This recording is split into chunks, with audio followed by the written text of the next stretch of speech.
Well, it wasn't the flashiest of performances, but Ryan Bader once again beat Antonio Rogerio Nogueira, this time in the UFC Fight Night 100 main event on Saturday night in Brazil. First time Bader beat Nogueira by decision, this time he gets it done by third round TKO, earning himself his 15th UFC light heavyweight victory, second most in history behind Jon Jones. And now Bader is in a pretty good position going forward. He's of course a free agent now, finished the last fight on his UFC contract. Who knows what comes next? Maybe he goes to another organization, maybe the UFC keeps him around. I would like to think they would keep him because light heavyweight is a very thin division. There's not many top tier fighters. Bader is, no matter what you think about his style, a top 5 fighter in that division. And I think there's lots of matchups still that despite all his 20 UFC appearances, he is still yet to have. The most primary being a fight against Alexander Gustafsson. People have discussed that going back to their victories earlier this year on the UFC Hamburg card. Is that a fight that you fancy in the future?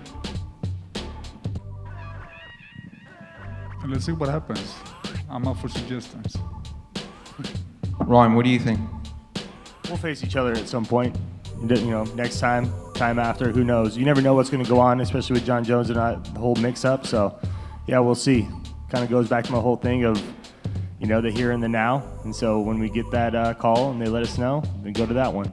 Gustafsson, Bader, two of the top fighters in that division. I think a matchup between them, possibly at the UFC London event next year, would make plenty of sense. And those two guys, the winner of that, very close to a title shot against the winner of the upcoming UFC 206 title fight between Daniel Cormier and Anthony Johnson. So put that fight together next year, assuming Bader stays with the organization, and you have yourself a #1 contender.